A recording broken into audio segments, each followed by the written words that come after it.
dintre femei și bărbați. Stereotipuri există întotdeauna și referitor la o mulțime de alte categorii.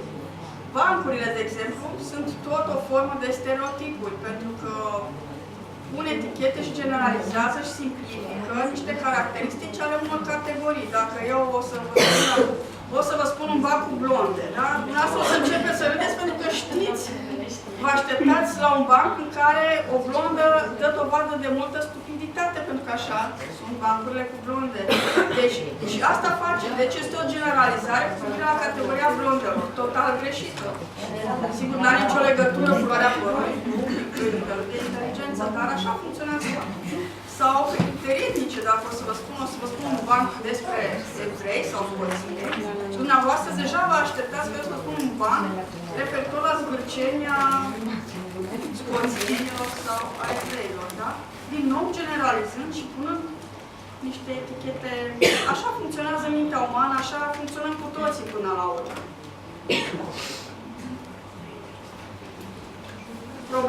Devine problematic în momentul în care, pe baza acestor stereotipuri, ajungem să gândim și să acționăm producând inegalități de gen sau inechități. Ce înseamnă lucrul acesta?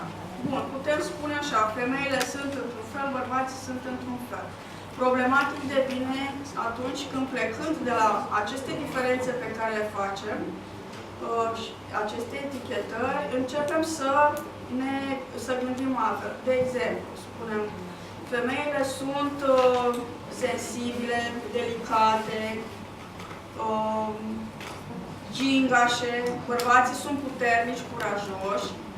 E ok, înseamnă că am făcut niște generalizări, operăm cu niște stereotipuri. Însă, atunci când spunem femeile sunt sensibile, delicate, gingașe, și nu au ce să caute în politică, de exemplu, pentru că e un domeniu murdar, deja operăm cu o inegalitate, pentru că pe baza acestor etichete generalizăm și introducem oarecum, sau operăm cu o gândire care exclude femeile de la accesul în politică.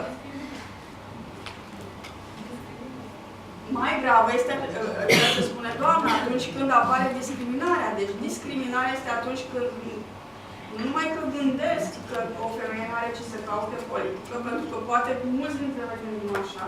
În momentul este, discriminarea apare atunci când apare cu adevărat interdicția. Fie direct, și să zicem, acum nu mai există, dar cumva existau legi care excludeau posibilitatea intrării femeilor și în viața politică.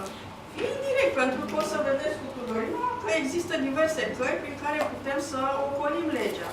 Sigur că nu o să mai este o lege care să interzică femeilor să intre în politică, însă, dacă, nu știu, asta e domeniul Tudorinei. Asta de când eu la funcție de conducere de anul dumneavoastră în sindicate, de exemplu. Asta sunteți majoritatea angajaților, femeile, totuși cei care vă reprezintă drepturile atunci să fie bărbați.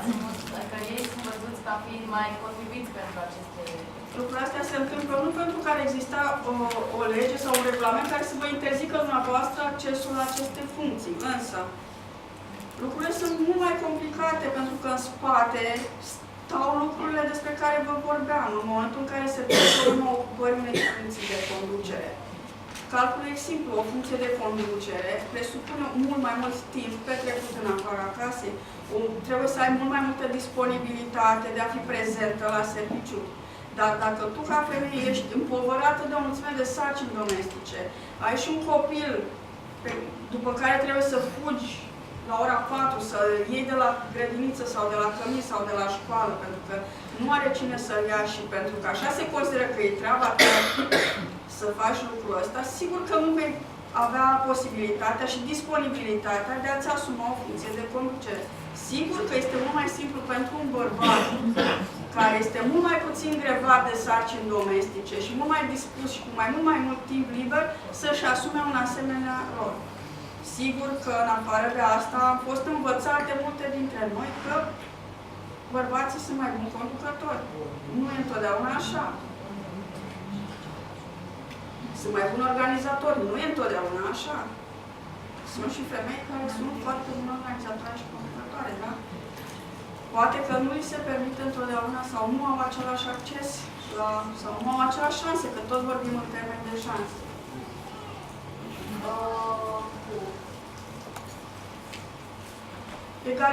Am tot vehiculat termenii ăștia, egalitate de șanse, egalitate în drepturi. Există o diferență destul de importantă, pentru că egalitatea în drepturi înseamnă cea garantată prin lege sau prin regulamente. Da? Însă, ca orice lege sau orice regulament, și cel din domeniul egalității dintre femei și bărbați, și există, slavă Domnului, în România, din punctul ăsta de vedere stăm foarte bine, în special din perioada preaderării la Uniunea Europeană. Legislație există legea 202, care se referă strict, explicit și foarte clar la egalitatea de șanse între femei și bărbați în toate domeniile. Însă, legea poate fi și ocolită, încălcată, frântată. Nu există lege în toate domeniile. Există cod rutier în care se spune clar. Nimeni nu are voie să treacă pe roșu, dar știm foarte bine că sunt persoane care nu prea respectă. Așa se întâmplă și aici.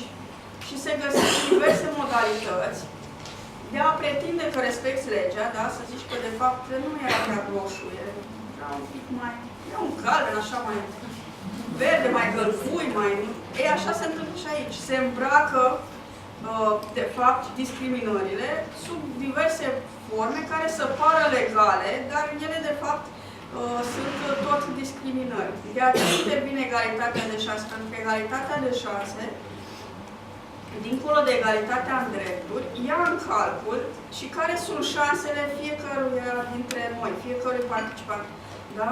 Dacă o femeie, de exemplu, are mai puține șanse să intre în politică, dacă tot ne-am referit la domeniul ăsta, atunci, dacă am constatat lucrul ăsta și analizăm din punctul ăsta de vedere al șanselor, că dreptul, da, avem cu toatele, dar stăm și ne gândim, ia uite, femeile nu au aceleași șanse să intre în politică, din cauzele pe care vi le spuneam, că sunt mai puțin educate de mici să se implice în lucruri de genul ăsta, că au mai multe sarcini domestice. Atunci, hai să ne asigurăm egalitate de șanse și intervin anumite politici, așa numitele politici afirmative, și poate că ați auzit de, și asta s-a dezbătut, despre problema cotelor, da? Să se impună ca nu știu cât la sută dintre parlamentarii români să fie femei. Și a fost o dezbatere foarte intensă, dacă e bine, nu, că nu e bine, că femeile doar au aceleași șanse, că... E bine, dacă constați că nu au aceleași șanse, atunci e ca la cursele acelea cu handicap, dacă vreți. Unei persoane se dă voie să înceapă cursa cu 10 secunde mai devreme, pentru că ea nu are aceleași capacități ca celălalt concurent. Metaforic vorbind, este același lucru, dacă ele nu au aceleași șanse. Haideți să le oferim, sigur e discutabil, dar este o formă de abordare a problemei acestea a inegalităților. Eu v-am selectat această imagine, mi s-a părut interesantă, da? Cum poți să pretinzi că respecti egalitatea, spunând că oferi aceeași probă pentru toată lumea, dar nu suntem la fel. Suntem diferiți și sigur că, tot metaforic vorbind, altfel se urcă într-un copac o maimuță și altfel un elefant, de fapt, nu se urcă deloc, sau un peștișor, care la fel, nu se va urca deloc. Unii dintre noi sunt peștișori, alții elefanți, dar dacă urcatul în copac nu este absolut necesar, este bine să ne gândim dacă e corect să ni se ceară să ne urcăm în copac, tot metaforic. De multe ori nu este așa.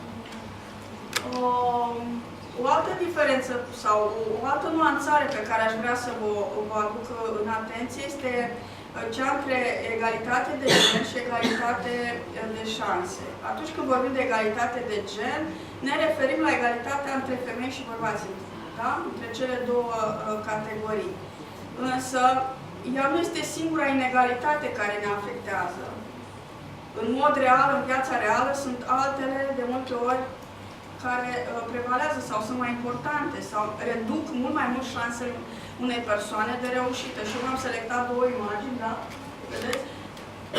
Între fetița și băiatul pe care îi vedeți cu spatele, da, diferențele de gen nu mai par atât de mari ca între fetița din stânga și cea din dreapta, care este o fetiță de etnie romă, da, este care trăiește la groapa de Bumene, la Pantarât, de lângă Cluj. Este o persoană care nu există din punct de vedere legal în România, pentru că nu are certificat de naștere, deci nu are posibilitatea de a fi înscrisă la școală. Imaginați-vă câte șanse ai de reușit în viață un copil